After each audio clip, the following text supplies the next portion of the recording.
Alô! Estava aqui discutindo com o Vitor Brenner e começou a tabelinha. É isso, estamos no ar. Para falar do quê? Claro, para falar da Espanha campeã, para falar do Campeonato Brasileiro, como não, Galo de novo na frente, fazia tempo. Eis aí o Atlético Mineiro de Jô, que calaram o Olímpico, ele e Ronaldinho Gaúcho. Vamos falar, evidentemente, da Copa Libertadores, que se decide nesta quarta-feira no Pacaembu. É o último jogo, o 13º jogo entre Corinthians e Boca Juniors na história. Eu estou até propondo que se convoque o Zagallo para ajudar o Tite no banco do Corinthians, porque esse negócio de 13 é com ele mesmo. Vai atrapalhar. E a primeira pergunta que eu faço ao analista Victor Ernesto Birner diz respeito exatamente a este jogo. O que se viu na quarta-feira passada na Bombonera foi um Corinthians abdicando de ser aquele Corinthians que jogou, por exemplo, contra o Santos na Vila Belmiro, que saiu mordendo o Santos na casa do Santos até conseguir fazer seu gol e administrar o jogo. Na Bombonera não foi assim. O Corinthians deu chutão, o Corinthians não queria saber de atacar, deu um ataque no primeiro tempo, quando o Paulinho até quase faz um gol em boa defesa do goleiro do Boca, mas o fato é que o Corinthians foi dominado pelo Boca.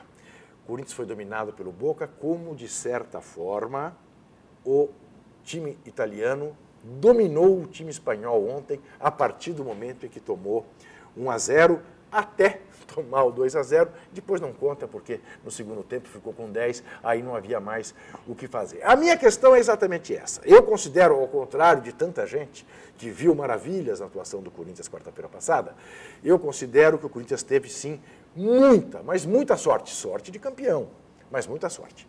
Sorte porque o Chicão acabou não tendo que ser expulso em função do gol, né? Houve a vantagem, coisa rara no momento de pênalti. E o gol do Boca, se o árbitro marca o pênalti, teria de expulsá-lo. O Corinthians provavelmente tomaria 1-0, ficaria com 10. E o Tite, em vez de pôr o Romarinho, poria o Wallace para tentar evitar uma catástrofe, dificilmente evitaria pelo menos o segundo gol dos argentinos. Então, nesse aspecto, já houve sorte. Como houve sorte, obviamente, de você escalar um menino aos 37 minutos, no primeiro lance dele, ele parte em diagonal, recebe a bola, um passe brilhante do Sheik para fazer o gol no seu primeiro toque na bola, na Bombonera, seu primeiro toque na Libertadores da América. Da mesma maneira, o Corinthians teve muita sorte quando, já com 1-1, que caiu do céu, toma uma bola no travessão no último minuto.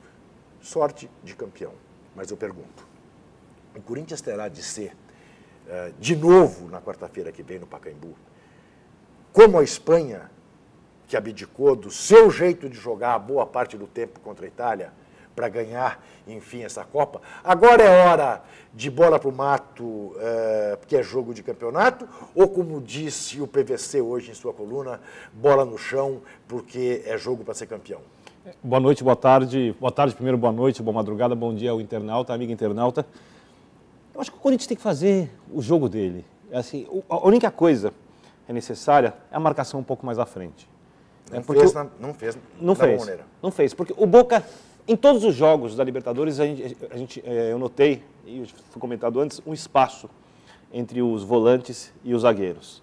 Né? Principalmente onde joga o Ervite, que avança muito, vira quase o meia, o volante do lado esquerdo. E foi exatamente ali que o Romarinho fez o gol.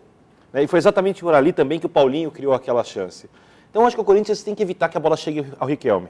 Acho que essa é a questão. Então, o Corinthians marca um pouquinho mais à frente, toca a bola, tem paciência, porque eu acho que consegue encontrar um espaço no meio da defesa do Boca. O Corinthians tem um time um pouco melhor que o do Boca. Ele não tem um time, sem dúvida. Não tem o talento do Riquelme. Do Riquelme. Isto. Porque, por exemplo, o Mochi é aquela coisa. Dos lados, o gol que o Mochi perdeu em cima do é o padrão dele. Isso. Tinha perdido contra a Universidade Católica, a Universidade do Chile. Exatamente. 3 gols. Costuma perder gols. Isso. Se fosse uma exceção, fala, não. Mas é o padrão dele. Sem dúvida. O Santiago Silva vai fazer gol se a bola chegar dentro da área para ele fazer o gol. Mas ele é impressionante, né, Vitor? Ele é chato. Respeito, não, é chato, jogador brigador. E ele, de alguma maneira, foi fartamente responsável pelo primeiro gol, né? Porque ele é que dá a primeira cabeçada. Aquela bola que ele não domina, numa das raras bobeadas da meia-lua, que era dominar e ficar de frente. Ali, aquele talento ele não tem. Aquele talento ele não tem. Agora, deixa eu te fazer uma pergunta que para mim surpreende. Eu não vou dar nomes, porque não é o caso. Mas, Vitor, o que eu ouvi de gente e que eu li de gente estranhando que o Boca não foi para a Bafa, Há quanto tempo que o Boca não vai para baixo? Há muito tempo. Acho que as pessoas Que Boca que estão esperando? não assistiram, por exemplo. O Boca fez exatamente o que fez contra o Fluminense, por exemplo, no mata-mata. Sem dúvida. Exatamente a mesma coisa. Sabe assim, o Boca tem a bola, mas tem dificuldade de criar. O Boca tem que marcar um pouquinho mais à frente, porque se esperar, tem grande chance de tomar gols. Então o Boca tem ali uns limites. Agora, a vantagem do Boca é a frieza. A camisa. A camisa que e a frieza dos jogadores. Sim. Porque não tem a menor dúvida. Quanto mais a torcida do Corinthians gritar no Pacaembu, quanto mais pressionar, isso é gasolina. É isso. Os jogadores do Boca. Eles usam o ambiente hostil contrário para alimentar o futebol deles. Vale lembrar, e longe de mim, que isto signifique mau agouro. Mas o Boca, das 6 vezes que foi campeão da Libertadores, 3 ganhou aqui no Brasil. E quando fez o primeiro gol numa decisão, nunca perdeu na história. Não, pois é. Mesmo... Lá. Quando fez o primeiro gol numa decisão, no mata-mata, não perdeu pois é. o título. Fez o primeiro gol. Eu achei que fosse falar desse dado. Não, ia dar esse. Me impressiona mais ver um time como o Boca, no país pentacampeão do mundo, decidir 3 vezes e ganhar as 3 vezes. Agora, uma coisa que o Corinthians sofreu muito na quarta-feira, porque o Danilo foi marcado do lado direito no lugar do Jorge Henrique e ele não tem a velocidade para fazer aquilo, o vai e vem do Jorge Henrique. E no começo o Danilo jogou de centroavante. Ele foi mal e o Alex foi muito mal, eu achei. Os dois, que são exatamente os dois jogadores de quem a gente espera mais frieza, capacidade de colocar a bola no chão, de organizar o time na hora da pressão.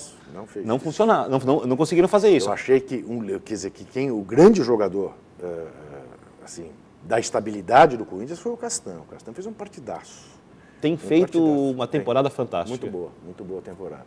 Enfim, é isso. O Corinthians... Agora, discordo do milagre seu no blog, já te falei. Pois eu acho que todas essas circunstâncias, e acho que o lance do Romarinho é tal história. Alguém escreveu, até pus no blog, né? Os gols improváveis da história do Corinthians. É impressionante. É o Basílio fazendo um gol que a bola quis entrar 3 vezes e não entrava, bateu na trave, bateu na cabeça do Oscar, bateu no Carlos, até o Basílio fazer o gol, né?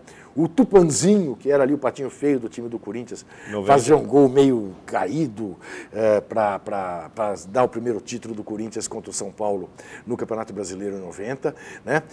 Esse gol recente do Adriano contra o Atlético Mineiro, que foi a única coisa que ele fez nos últimos 2 anos.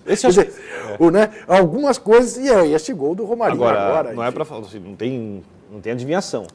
Quando o Romarinho fez os gols domingo no Pacaembu contra o Palmeiras, você escreveu no blog, Tite ganhou uma opção, no momento que o Corinthians tem um jogo difícil. Sem dúvida. Porque a frase futebol é momento é um clichê, mas é perfeita. É verdadeira. É verdadeira. Agora, é o momento. Até eu escrevi isso. Eu acho que a grande coragem do Tite, que revela o quanto ele está iluminado, não foi nem ter posto o Romarinho em campo. Porque ali, àquela altura, era a única coisa que ele tinha a fazer. Aliás, o Casagrande, a partir de um determinado momento do segundo tempo, dizia isso toda hora. Tem que pôr o Romarinho, tem que pôr o Romarinho, tem que pôr o Romarinho. E o Romarinho entrou e fez o gol. Mas, para mim, a grande coragem dele não foi a de tê-lo posto em campo. Foi a de ter posto o Romarinho no banco. E mandando o William e o Elton, 2 jogadores muito mais experientes, na Bombonera para arquibancada. O que, tecnicamente, tinha lógica. Sim. Porque o William participou do jogo contra o Palmeiras de novo mal. Muito mal. Enquanto o outro fez 2 gols. Isso, exatamente. Agora, muito mais arisco. Se os gols do Romarinho não valem nada, claro. é que aí a gente fala do padrão meio de técnicos de futebol medrosos, que é cheio disso. Pois agora, acho que tem outra qualidade o Tite. Não vai se curvar, não vai se curvar. Tem muita gente achando que o Romarinho tem que entrar como titular quarta-feira e não vai entrar. E faz muito bem o Tite de não colocar. Concordo. Não tem nada que... Agora, tá ali, precisou, usa, né? E talvez precise, não sei. Eu sei que vai ser um jogo tão nervoso, tenso, disputado quanto foi o jogo da Bombonera. Está tudo em aberto. E é muito ruim para o Corinthians se for para as penalidades. Isso, muito mais frio, é muito pior. Lembrando que tem prorrogação, qualquer empate, não tem gol fora de casa. É muito pior você bater pênalti na sua casa do que bater na casa do Boca está na final da Copa da Inglaterra, jogou da Copa da Argentina e jogou várias vezes com o time reserva. Boca eliminou Rosário, Racing e o terceiro time, eu não lembro quais foram os times, os 3 vezes nos pênaltis. Foi. Mas e já decidiu a Copa da Argentina? Não, tá com data complicada, acho que era 8 de agosto. Então é isso. Nesta quarta-feira está tudo em aberto. Agora, é claro que psicologicamente o Corinthians saiu da Bombonera mais forte do que o Boca. Até pela forma como conseguiu o resultado. Fazia muito tempo que eu não via jogador do Boca com a mão na cabeça, como vi na hora em que o Romarinho fez o gol. Mas lembro, mesmo assim, chocado, o time foi buscar o segundo gol e não fez, porque o Deus dos estádios não quis aquela bola no travessão. E ainda alguém chega para tentar pegar o rebote e não consegue chegar. Eu acho que o que deu rebote, o Vitanich. Foi o Vitanich, né? Isso. Tentou chegar e não chegou. Que estava que era dúvida e vem para o Brasil. Vem para o Brasil. Vem para o Brasil. Reformou o contrato, prorrogou o contrato, Isso. Né? Isso por mais um período e tal. Enfim, vai ser um jogão. Voltemos às nossas baterias para Espanha e Itália. Mas antes, vamos ver quem foi eleito e por que foi eleito o melhor jogador desta Eurocopa 2012.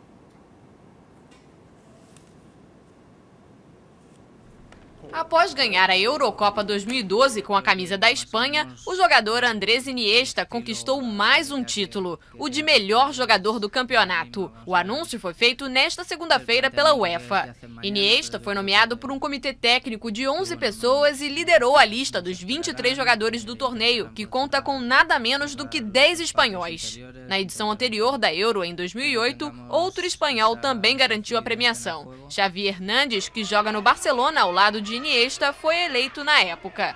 Já Fernando Torres, também da Fúria, foi um dos artilheiros da competição com 3 gols e escolhido como chuteira de ouro após uma decisão por critérios de desempate.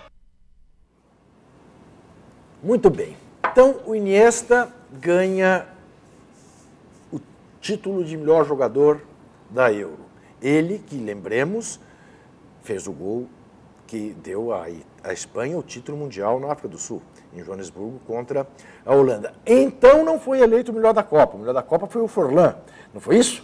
Né? Do Uruguai. Eu confesso que eu meio que, embora ache que o Forlán jogou uma barbaridade, eu teria já dado para o Iniesta. E certamente o Iniesta não ganhou, porque diferentemente do que a UEFA faz, né, a FIFA elege o melhor antes do jogo final, o que é uma bobagem, né? Que leva, por exemplo, como aconteceu em 2006, né,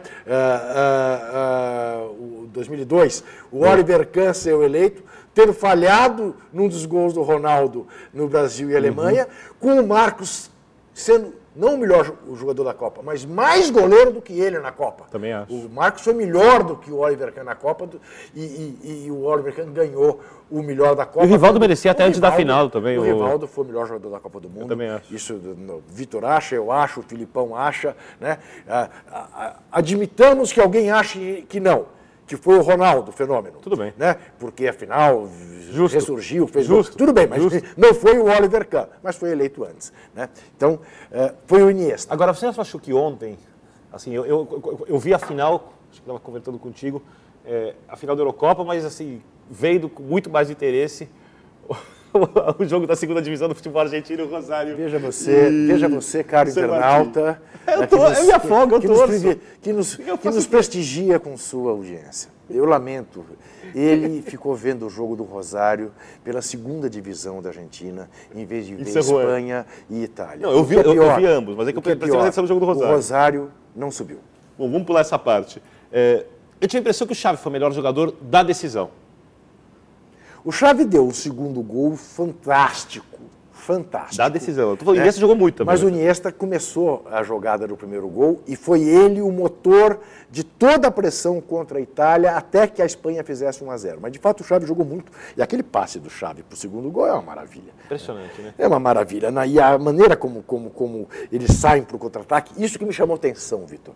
Quer dizer, a partir de um determinado momento, a Espanha disse para a Itália assim, vocês querem ficar mais com a bola do que a gente, né? Tá bom, a gente vai deixar. Vocês ficam com a bola aí. Né? E o Casillas trabalhou, verdade seja dita, a Itália teve chance de gol, mas no que a Itália bobeou, o contra-ataque mortal que acabou com o jogo já no final do primeiro tempo e os 2-0 para o time da Espanha. Só para resumir, 52% no final do jogo de posse bola para a Espanha, 48% para a Itália. Por quê? Por causa dos momentos finais. Por causa da expulsão, da contusão do Thiago Motta.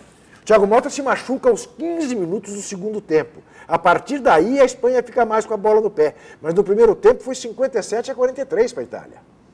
Entendeu? Contra a Espanha é uma façanha. Opa! Quer dizer, a Espanha não é exatamente como o Barcelona, que faz 2 anos e meio, né, que tem mais posse de bola, independentemente do resultado dos jogos de que participa.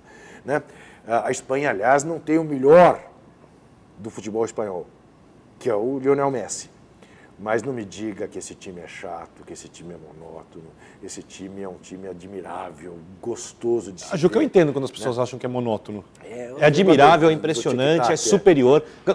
Uma Eurocopa, uma Copa do Mundo e outra Eurocopa em seguida, assim, não se discute. Isso. Não tem o que questionar. Não mas a forma como joga, há meses. A forma como joga é gosto. A gente gosta de futebol maluco, tem gente que gosta de futebol defensivo, tem gente que gosta de todos os jeitos. Pois é, eu sei, mas é que ontem você teve isso tudo ontem no time da Espanha. Você teve o tic-tac, até fazer 1-0, você teve ele se defendendo, você teve ele jogando no contra-ataque. Isso aqui é o pior.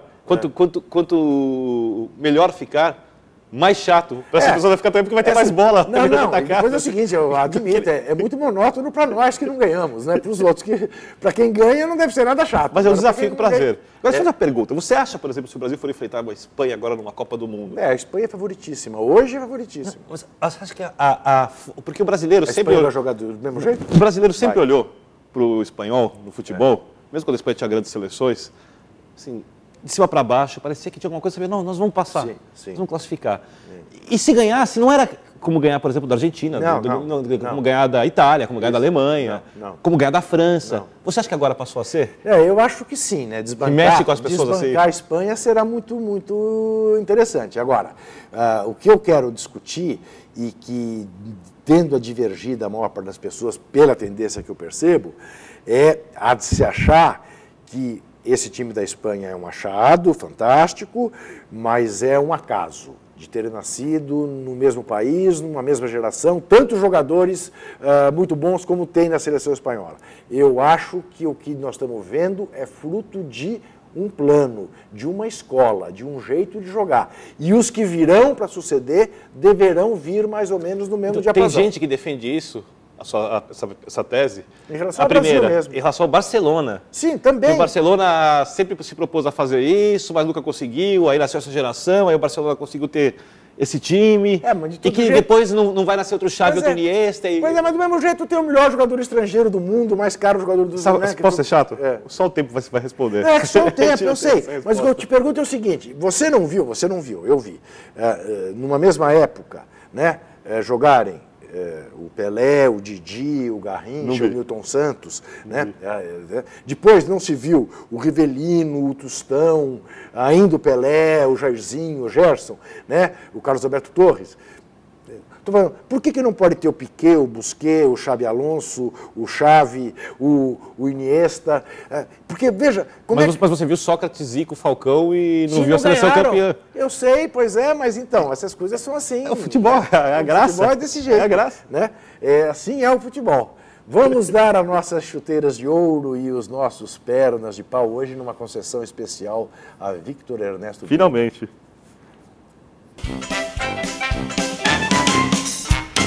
Evidentemente que, pelo fim de semana, a chuteira de ouro vai para os pés do Iniesta, com o que a gente homenageia todo o futebol espanhol, bicampeão consecutivo da Euro e ganhando uma Copa do Mundo no meio, coisa que jamais aconteceu com nenhuma outra seleção de futebol. O Brasil, o máximo que conseguiu foi ganhar a Copa do Mundo de 58 e de 62, tendo um vice-campeonato sul-americano em 59 no meio. Tudo porque empatou um jogo com o Peru e aí na final a Argentina jogou pelo empate, empatou também. O Brasil saiu invicto do Campeonato Sul-Americano, no célebre Campeonato Sul-Americano, em que o Brasil liquida de vez o complexo com os uruguaios, porque tem um quebra-pau horroroso que o Vitor adoraria e que o Didi dá uma voadora nas costas do William Martínez. É um jogo, procure fotos que tem na revista Manchete, então, acho que no Google você encontra. É a batalha que houve lá na Argentina entre brasileiros e uruguaios, no dia em que o Brasil ganhou do Uruguai, como se dizia na época, no pau e na bola. Foi 3-1 para o Brasil, se não me engano. Almir Pernambuquinho estava em campo, barbarizou. Só Vicente Fiola não brigou. Vicente Fiola, que era o técnico do Brasil, gordo, técnico de São Paulo Futebol Clube. E aí alguém pergunta, mas, senhor Fiola, você não vai brigar? E ele responde, não posso, estou sentado em cima de um uruguaio. Bem, então, chuteira de ouro para o Iniesta e para o Romarinho. Ou finalmente a concessão para alguém da quarta-feira. Que coincidência essa concessão justamente agora, hein? Exatamente. Puxa vida. Fiz uma concessão ao Vitor Birner, que está apaixonado pelo Romarinho, que pedia Não, Romarinho. eu acho os jogos de Libertadores mais importantes que quer os Romarinho a todo custo. E você não vai indicar o Bernard? Você está contra o Atlético Mineiro? Não, eu quero entender isso, porque você sempre cita o jogo do Campeonato Brasileiro. Você está contra o Galo, né? Nós vamos falar de Bernard Jô e Ronaldinho Gaúcho em seguida. O gol que o Bernard dá para o Jô é uma pintura, vai ser eleito o gol da rodada, não tenho a menor dúvida. Não vai para o chuteiro de ouro, Bernard? Não é o caso. Eu acho que você está contra o Galo. Tá certo, você acha isso porque você está pedindo me provocar. A provocação você verá em seguida, porque você há de se lembrar antes do Chuteira. Aliás, podia dar o perna de pau para ele também por isso. Você se lembra que na segunda-feira passada ele argumentou que não comentou Portuguesa 1, São Paulo 0, porque sábado é a folga dele? Curiosamente, ele comentou São Paulo 3, Cruzeiro 2, que também foi sábado. E posso explicar. Pode, não foi folga, Você né? pega todos os jogos que eu não fiz, inclusive vitórias do São Paulo, durante toda a temporada no sábado. É só ir lá no blog olhar. Tá lá, prova provada, só ir lá no blog olhar. Tanto que eu estranhei. O termo exato, me encheram tanto o saco por causa disso, e eu achei que o São Paulo fosse perder do Cruzeiro. Você achou, né? Jogo Minas, Cruzeiro líder. Como ganhou, né? Avisei antes do Twitter. Aliás, eu avisei antes que estava de folga no sábado passado também. Avisei antes do Twitter, falei, vou folgar no domingo, vou trabalhar no sábado para não pegarem no meu pé. Fui lá, o São Paulo ganhou. Se isso te incomoda, eu não posso fazer nada. Que tristeza. Aliás, que diferença sem Leão, hein? Eu achei muito a diferença. Que time de caráter esse do São Paulo. Derrubou o técnico para perder. Não derrubou o técnico, não. A Copa do Brasil. Derrubou o técnico, não. Não derrubou. Não derrubou o técnico, muito não. Bem. O time do São Paulo correu tanto quanto correu contra o Curitiba na Falando em caráter, o perna de pau. Mostra aí. E eu vou explicar por quê. De novo? Você percebe, Luxemburgo. Pestigo pro Fechou, que quer justificar a derrota dizendo que o árbitro prejudicou o Grêmio. Ele falou que não interferiu no resultado. Sim, pois é, mas chora, tá sempre querendo desviar. O time dele enlouqueceu. O time do Grêmio, mesmo com o Zé Roberto, aliás, fazendo uma boa estreia no primeiro tempo, enlouqueceu no segundo tempo. Não tomou demais, porque esse menino que entrou no lugar do Victor é um belo goleiro. Este Marcelo Groi. Belo goleiro. Porque era para ter tomado de 3, 4. Né? Porque ele pegou bolas do jogo, pegou bolas que o Galo chegou na cara dele. Mas à vontade. E o Galo, de fato, fez um gol, que a jogada do Bernard é jogada de antologia. Se houvesse o mínimo de senso esportivo, olha lá, ó. Ele vai tudo bem que a bola no chão, mas é uma categoria, a segunda, de letra. E aí dá para o voleio do Jô. Se houvesse espírito esportivo no futebol brasileiro, o Olímpico poria uma placa em homenagem ao gol do Jô, nessa jogada magnífica, ao estilo de Ronaldinho Gaúcho no começo da carreira. É verdade. Né? Não é isso? É verdade. Me lembrou muito o Ronaldinho Gaúcho, que é um capítulo à parte. Aliás, são 2 capítulos à parte nesse jogo. A torcida do Grêmio levou um castigo, talvez merecido. Coitado do Jô, não podia pegar na bola, era vaiado porque jogou no Inter. Mas Ronaldinho Gaúcho não podia pegar na bola, era vaiado porque jogou no Grêmio. Mas a torcida fez o certo. Resultado, sim, fez. Estimulou para burro ambos. Foi a partida mais participativa do Ronaldinho Gaúcho. Não que ele tenha feito uma grande partida, mas ele jogou razoavelmente bem. E foi o jogo que ele mais se empenhou desde que chegou no Galo. Foi o jogo que eu assisti no domingo. O mais se empenhou. Participou do jogo que pôde e tal, deu o corpo a levar pancada e tal. E saiu dizendo, ficaram calados, porque tinha até faixa mexendo com a doença da mãe dele. Aí não pode. O que é de uma, coisa absolutamente abjeta. É desumano. O torcedor que tenha não a coragem, que tenha a covardia, né, de fazer. Mas deixaram entrar com isso no estádio? Abriram lá. Tem foto. Aqui na Vila Belmiro não podia fazer um mosaico de bexigas antes do Santos e Corinthians. Pois é uma bobagem. Com inscrição do tricampeão do Santos. Tricampeão, para comemorar o título. Isso. E pode entrar com uma faixa. Isso. Aí.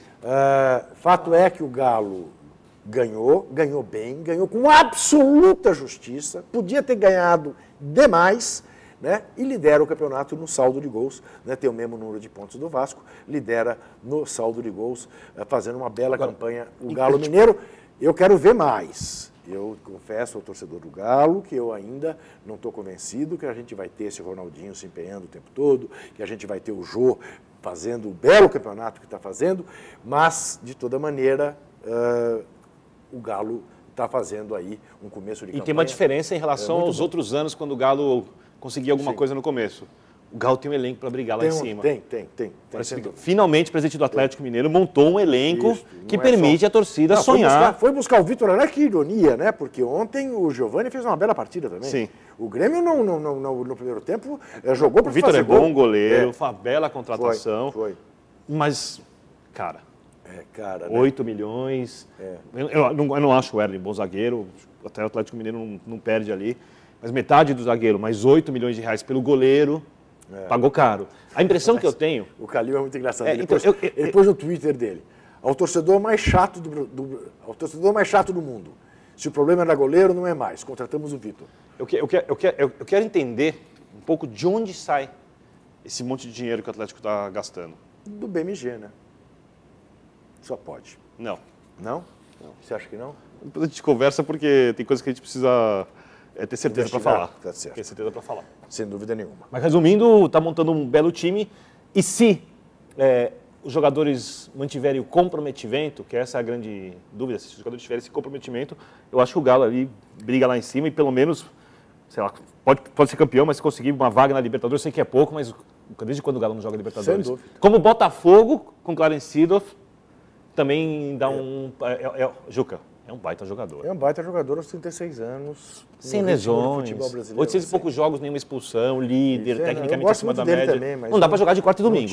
Mas num time fraco, num time que está se desfazendo para a chegada dele, está indo embora. Eu acho que o Botafogo sobe um degrau. Eu sei que o Botafogo está devendo 600 milhões. Eu não sei aonde o Botafogo vai parar. Vamos ver o que disse, enfim, o professor depois do jogo, depois da derrota no Olímpico. Primeiro que o jogador fez uma jogada do lado do campo muito bonita, nós ficamos com vergonha de fazer uma falta. A falta também é instrumento do jogo. E o menino teve qualidade, mas faltou a gente parar a jogada normal. E mérito dele também, mas uma falha nossa de não truncar a jogada. E a maneira como o Paulo César conduziu o jogo, a gente quer esse negócio há muito tempo, né? Eles começaram a mastigar o jogo desde o início. Jogadores caindo, demorando para bater o arremesso lateral. E ele simplesmente foi participando com aquilo ali. No gol que eu reclamei muito, não foi o lance final do Bernardo, não. Foi que o Jô fez falta do Gilberto Silva no arremesso lateral aqui. E o Bandeira viu, e o percebeu. E eu chamei a atenção deles. Não foi o final. O final não já estava jogado. Foi na origem aqui. E o jogo, tanto é que no segundo tempo ele começou a dar falta do jogo em cima dos nossos zagueiros, porque o jogo segurava o nosso zagueiro. Se você falar assim, ele teve interferência direta, não. Mas o lance que ele expulsou o Anderson Pico, aos 10 minutos antes, o Ronaldo tinha feito o mesmo lance, não sei com que jogador, se foi com o Souza ou o jogador nosso, a mesma situação de bater a mão no rosto de alguém. Eu acho que ele, nesse sentido, foi mal, ele deixou o jogo seguir da maneira como ele queria, ele conduziu. O Atlético mereceu ajudar, faltou um pouco de paciência, vai trabalhar a bola, um pouco mais de paciência. E nós aceitamos a proposta do Atlético, e que nervou, e o árbitro foi conivente e levou nossa equipe, nós não conseguimos ter criatividade. Eu acho fantástico, né? Porque se você resumir, quer dizer, ele disse, de fato, o resultado o Galo fez por merecer, o menino fez uma bela jogada, mas devíamos ter feito a falta, porque a falta faz parte do jogo. Bom, se a falta faz parte do jogo, de fato, a falta faz parte do jogo, e é punida, né? Também fazer cera, faz parte do jogo. O Atlético Mineiro fez o que ele queria que o jogador fizesse uma falta. O Atlético não fez falta, o Atlético jogou, mastigou o jogo. Quer dizer, percebe? Agora, ele é incapaz de dizer: o meu time se desarvorou inteiramente, o meu time se mandou feito louco. Como é que é a expressão que o Filipão usa? Eu tentei lembrar até para escrever, não consegui, Vitor. Quando o time sai que nem maluco para frente, que nem índio, né? Ele diz isso, né? Cara, os índios foram para cima da 7ª Cavalaria. Aí, ó, os índios estavam de arco e flecha, a 7ª Cavalaria de fuzil. Sabe por que tem um pouco do enrolation do Luxemburgo? Eu me lembro da entrevista dele. É sempre igual. Depois da derrota pro Palmeiras, 2-0 na Copa do Brasil, quando ele falou: nós temos um time pesado. Isso. Mas lá temos dificuldade de fazer jogadas. Mas, Vitor, mas aí é que eu ia chegar. O fato é o seguinte: a mesma coisa aconteceu. O Palmeiras eliminou o Grêmio. Eu não vou falar nem do jogo do Olímpico. Vou falar do jogo de Barueri. O Palmeiras eliminou o Grêmio porque o Grêmio veio para uma guerra contra o Palmeiras. E era tudo que o Palmeiras queria. Porque guerra por guerra, fica tudo igual. E o time do Filipão foi muito guerreiro. O time do Filipão vai fugir de guerra? Não. O time do Filipão sabe guerrear muito melhor que o time do Luxemburgo. É evidente. Inclusive no Grêmio guerreava mais do que o do Luxemburgo no Grêmio. Evidentemente. Também. Então, é isto. Bom, já tratamos deste jogo. Agora, eu gostaria de tratar com você exatamente da belíssima. E que coisa, o que é o futebol, né? Como o São Paulo se dá bem com o Cruzeiro, principalmente em Belo Horizonte. É impressionante. Tirante aquele jogo que decidiu uma Copa do Brasil, né? Isso. Que no finzinho, o gol de falta. Mas aí tem outro detalhe. O canto, eu cheguei em 2000 ao jogo e a torcida do Cruzeiro inteira, até porque tinha vivido isso, cantava A, E, I, o vice é o Levir. E o Levir, como tentar de ser vice-campeão, ele era técnico do São Paulo, então digamos que tínhamos uma outra superstição do outro lado. Assim, Pode uma outra ser, tradição. mas o fato é que o São Paulo, em regra, faz belas partidas com o Cruzeiro, em regra são jogos de muitos gols, e em regra ganha. E ganhou de novo, e ganhou com absoluta justiça, a meu ver, mostrando uma disposição que não tinha nos tempos do Emerson Leão, e mostrando, segundo o presidente do São Paulo, Juvenal Juvencio, uma alegria de jogar. E sem alegria não se joga. Ora, por que agora tem alegria? Eu posso explicar para você. E como o Leão não tinha alegria. Uma explicação técnica. O São Paulo se matou contra o Coritiba nos 2 jogos e ninguém pode questionar isso, principalmente no Morumbi, e não conseguiu fazer boas partidas. Aqui tem algumas diferenças. O São Paulo ainda é um time com muitos problemas de marcação, mas, por exemplo, os laterais do São Paulo são alas, sabem avançar. Então o Milton Cruz colocou os 3 zagueiros ali, para ter sido um terceiro volante, e os alas passaram a avançar. Com o Leão, os alas não avançavam. Os alas ficavam presos. O Leão assistia sempre pelo meio. Cortez avançava. Sempre, pouco. E sempre sem cobertura, porque não tinha um terceiro jogador atrás. Sim. Os jogadores na frente sempre muito distantes uns dos outros. Você já viu o Lucas, o Gerson e o Fabiano mais passados. Agora tem uma coisa, Juca, quando o jogador... Assim, os jogadores de São Paulo não tinham nada assim pessoalmente, a maioria deles, contra o Leão. Mas quando o treinador manda o zagueiro finalizar 50 vezes, e não treina o posicionamento do time, isso se repete semana após semana. Aí o cara está com a perna pesada, precisa descansar, manda fazer coletivo, não deixa para o refém se recuperar, o jogador perde o respeito pelo técnico, ele não deixa de se esforçar, ele perde o respeito pelo técnico. Quando vai numa preleção e vê que o técnico não sabe nada, e que não acontece nada diferente, ele perde o respeito pelo técnico. E foi o que aconteceu, uma questão técnica. O Milton Cruz barrou no time titular o Paulo Miranda e o Casemiro, né? Por ironia, teve que usar os dois. Os dois tiveram que entrar, né? Porque enfim... o Rodolfo se machucou, né? E o Casemiro ele usou para recuar o time depois. E errou. Deveria ter tirado o Luiz Fabiano e deixado o Lucas para o contra-ataque ao invés de tirar o Lucas. Porque o São Paulo estava recuado, de jogador de velocidade e de drible. Mas aí preferiu evitar o problema, de repente, lá dentro do grupo. O que teria acontecido se o Cruzeiro empatasse o jogo? Podia ter acontecido. O Cruzeiro teve chance para empatar o jogo, com o Luiz Fabiano tendo perdido o pênalti. Ele que já andava magoado com ser chamado de pipoqueiro, você acha que ele fala assim, chega, vou embora, vou lá para o São Jorge? Não. Porque diz que ele quer muito ir para o Corinthians. Bom, eu sei que ele recusou um salário maior do Corinthians quando veio para o São Paulo. É verdade, mas diz que agora ele diz, quer saber? Vou dar vazão ao que o meu coração de criança determina. Você brinca com isso? Não Os caras vão persegui-lo, você fica sempre, você faz com ironia. O pessoal vai começar a pegar no seu pé. Aí eu vou pegar no pé dele. Agora, se o Luiz Fabiano, eu sei que você está brincando, mas se o Luiz Fabiano quiser ir para o Corinthians, o Corinthians acerta com o São Paulo, o Luiz Fabiano vai para o Corinthians e o mundo continua exatamente igual. Ele vai ter que brigar ali com o Romarinho e tal, né? Porque nós não jogamos com centroavante fixo, sabe? Porque não tem. Olha aqui, aliás, vamos ver uma matéria interessante. Você sabe que está se falando muito dos 30 anos de Sarriá, né, que serão completados dia 5 de julho.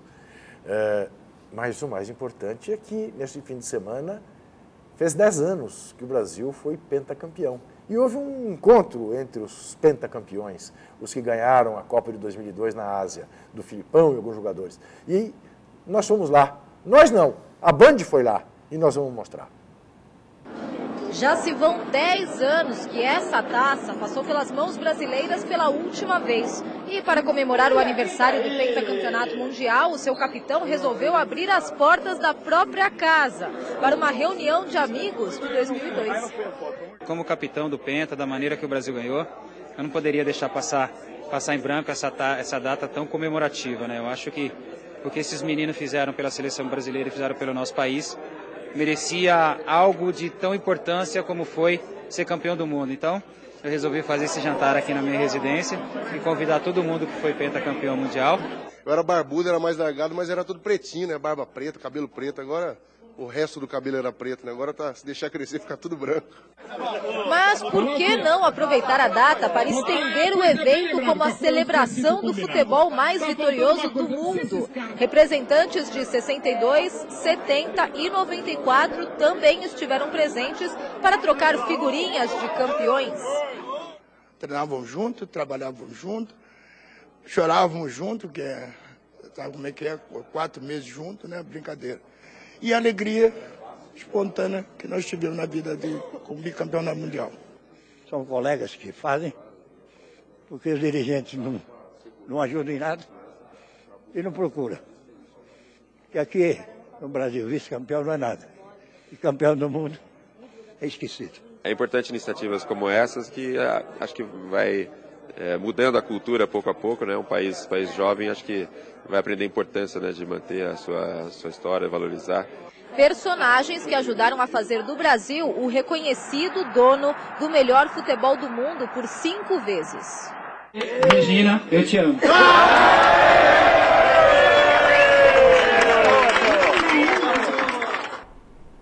É isso aí, a festa dos jogadores campeões Capitão do mundiais. Penta, vai-vaiense de coração, fanático. O que é da Vai-Vai? Sai todo ano. Sai todo ano, Vai-Vai. E time do coração dele, qual é? Ele é palmeirense, né? Não sei. Me parece que ele é palmeirense. Sei que ele mora no mesmo lugar onde morava o Magrão. Não na mesma casa, mas no mesmo local. Magrão qual? Sócrates? É. Doutor? Não é isso? É. Ah, lá no condomínio? Aqui? Tá. Não sabia.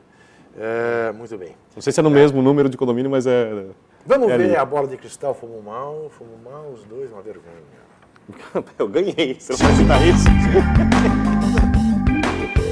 É impressionante, né?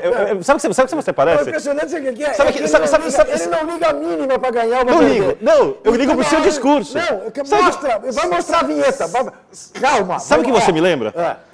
Sabe aquele famoso político que agora se aliou com outro famoso político? Maluf Lula. E que quando perguntavam sobre desvio em grandes obras, ele falava sobre o programa de distribuição de leite? Sei. Você, para falar desse quadro, é exatamente igual. Eu tô pondo a coisa para ver, 35 a 40. Sabe o que isso significa? Ele acertou 6 resultados e eu 5. Na verdade, eu acertei 7, tem um erro aqui. Sempre tem um erro. Tem, o Bahia e Inter eu apostei no empate, tá internacional aqui, eu já vi. Isso, tem um erro. Mas eu ganhei de você, mais uma vez. A regra é clara. É o que está escrito. Tentando perder, ganhei. Tentando perder. Ele tenta perder e ele vários ganha. riscos. É impressionante. Vários riscos, então, só você ver. Na Eurocopa, semifinal, ambos acertamos a Espanha, ambos erramos na Alemanha contra a Itália. E aí, como esperávamos que fosse Espanha e Itália, acabou sendo Espanha e Itália, mas o Vitor acertou a Espanha campeã. Eu queria muito que... E eu achei que ia ser a Alemanha campeã. Eu queria muito que a Diana tivesse a grandeza de tirar, da próxima vez, o trecho do seu discurso sobre como seria a final. Como seria a final da Libertadores e como seria a final do... A final da Libertadores é Corinthians e Boca Juniors. Não, você falou o que você falou. O Boca é favorito, mas o Corinthians vence por 3-1. É verdade, 3-1. E você falou que o time da Alemanha era fantástico e venceria a Espanha e fez um mega discurso... E perdeu para a Itália. Pró-germânico aqui. É verdade, perdeu para a Itália. Libertadores, eu apostei no Corinthians, 3-1, deu empate. O Vitor acertou que ele apostou no empate. Cruzeiro e São Paulo... Você vê que não tem milagre nenhum. Ambos demos Cruzeiro. Ambos erramos. Você vê que eu achava realmente que o Cruzeiro ia ganhar. Vasco e Ponte Preta, ambos demos Vasco, deu Vasco. Náutico e Fluminense, ambos demos Fluminense, deu Fluminense. Portuguesa e Santos, ambos demos Santos, deu empate. Corinthians e Sport, ambos demos Curitiba, deu Sport. 3-2 de virada. Vitória, hein? Fantástica vitória, mas Curitiba com o time reserva. Bahia e Inter, deu empate, ambos votamos no Inter. Sejamos justos, cogitamos a possibilidade do Curitiba usar o time reserva e dissemos que mesmo assim apostávamos no Coxa. Eu lembro do que nós dois falamos. Flamengo e Atlético Goianiense, ambos votamos no Flamengo. O Flamengo ganhou a duras penas 3-2. Bahia e Inter eu votei no empate. Palmeiras e Figueirense, ambos votamos no empate. Palmeiras ganhou bem, 3-1. E Grêmio e Galo, ambos votamos no Grêmio, deu Galo. Um fracasso. Mas você votou no empate, na verdade. Eu votei no Grêmio. Libertadores, quarta-feira, Corinthians e Boca. Quem vai ser campeão, Vitor? Tempo normal, pênalti, tempo corrido. Não sei. Quem vai ser campeão? Eu acho que o Corinthians vai ser campeão. Eu também. Copa do Brasil, Palmeiras e Curitiba, primeiro jogo, quinta-feira em Barueri. Eu aposto no Curitiba. Jogo difícil, eu vou apostar numa vitória do Palmeiras. Brasileirão, Botafogo e Bahia, Botafogo. Botafogo. Inter e Cruzeiro, empate. Empate. Atlético Goianiense e Náutico, empate. Atlético Goianiense. Fluminense e Flamengo, empate. Fluminense. Santos e Grêmio, Santos. Empate. São Paulo e Curitiba, São Paulo. São Paulo. Figueirense e Vasco, empate. Figueirense. Galo e Portuguesa, Galo. Galo. Ponte e Palmeiras, Ponte. Eu acho que o Palmeiras vai com o time reserva, não tem jeito, né? Ponte. Sport e Corinthians, ou Corinthians de ressaca porque ganhou, ou Corinthians de ressaca porque perdeu. Eu voto no empate. Também. Muito bem, faltam 5 minutos, é isso? Me mostraram. Então temos muito tempo. Vamos ver o que o povo acha da final da Libertadores. O povo fala na tabelinha. O All Sport foi às ruas para descobrir como os corintianos irão comemorar caso o time vença a Libertadores. Com a família, comer um churrasco. Corinthians aqui na Libertadores, tatuagem muito louca nas costas. Vou fazer um avião, escrito Corinthians. Assim. Vou botar um bandeirão em casa, vou botar meu boné do Corinthians, gritar, vai Corinthians! Ah, de qualquer jeito. Até pelado vou sair na rua. Com a minha família, porque uma decisão tão importante assim, né? Eu acho que a gente tem que estar do lado de quem a gente mais gosta. Ficar bêbado. Ficar bêbado? Bêbado. Com muita cerveja e mulher. Aí eu vou zoar com todo mundo que zoava a gente quando a gente não tinha Libertadores, né? Vou gritar muito num bar perto da minha casa com a minha esposa. Muito! Eu não consigo nem muito expressar, porque o coração já chega a ficar acelerado. Mas eu pretendo extravasar.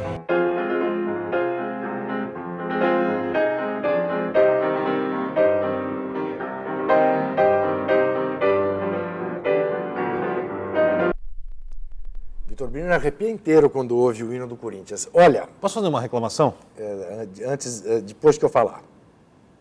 Dia 13 de outubro de 77 foi o dia da libertação do Corinthians. Não 13 de maio, 13 de outubro.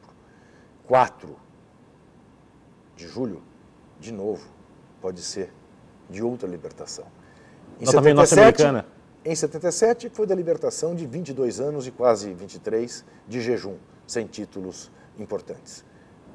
Agora, a libertação dessa tal taça. Quer dizer, teremos um feriado nos Estados Unidos da América do Norte e na República Popular do Corinthians também. Agora, que os corintianos não acordem como os brasileiros foram dormir no dia 5 de julho de 82, quando houve a tragédia de Sarriá. Qual a sua reclamação? Eu li algumas reportagens sobre o preço que os cambistas estão cobrando nos ingressos. Assim, eu acho isso uma afronta, tá? Eu sou de um tempo do futebol, eu não quero que isso aconteça, mas se o cambista oferecesse ingresso por esse valor na frente do estádio, ele apanhava. Ele apanhava feio. Você sabe quem costumava bater? Você sabe quem costumava bater em cambista? Para comprar ingresso para o Corinthians, para ir ver jogo do Corinthians? Não tem ideia. Não? O Kleber, o gladiador. Não sabia disso. O Kleber, o gladiador, vinha com a turma dele e batia tomava os ingressos dos cambistas. Eu entendo, assim, o desejo do torcedor estar no estádio, porque é um momento muito especial e os privilegiados estarão lá, mas não pague isso no ingresso, cara. Assim, tem um limite, sabe? Tem um limite. Tem um limite. Futebol, a essência do futebol é do esporte popular. Ele está cada vez menos do povo. O esporte dentro do futebol, do estádio, ele está cada vez menos do povo. Quando acontece isso num jogo do Corinthians, que sempre foi o time do povo, é porque a situação está realmente muito complicada, a gente tem que pensar um pouquinho... Inversão de valores absoluta. Que o futebol pode ser um produto também. Mas tem limite. Só que o produto tem que ser também para o povo. É claro. Muito bem. Segunda-feira a gente estará de volta. E eu estou de luto por causa do Rosário Central e por causa do Chacarita Júnior. Dois fracassos dramáticos. Um vai para a terceira, o outro fica na segunda divisão. Lembrando que ano que vem, Juca, acabou esse negócio do mata-mata da promo. Os 3 times mais bem classificados da segunda divisão sobem diretamente para a primeira. Os 3 piores da primeira divisão caem diretamente para a segunda. Com isso você nota... Qual é o futebol que Vitor Birner privilegia? Eu gosto de tudo quanto é futebol. O futebol argentino. Gosto da várzea, gosto da segunda divisão argentina. Por aí você imagina gosto do futebol de seleções. Como estará Vitor Birner nesta quarta-feira, quando E acha a Libertadores o torneio que é uma... Quando estiver vendo o Corinthians... A Libertadores é meu torneio preferido, Juca. Eu sei. Muito antes de ser moda aqui, você sabe disso. Segunda-feira... Muito antes do São Paulo ganhá-lo, antes que você faça uma insinuação maldosa. É claro, não foi. Muito antes. Não foi por isso. Muito antes. Até segunda-feira, se ele permitir. E para de perseguir o Galo. Chega, Vitor. Respeita o Atlético Mineiro. Que coisa maluca. Faz favor, cai. Respeite o Atlético Mineiro. Corta o microfone dele. Muito obrigado.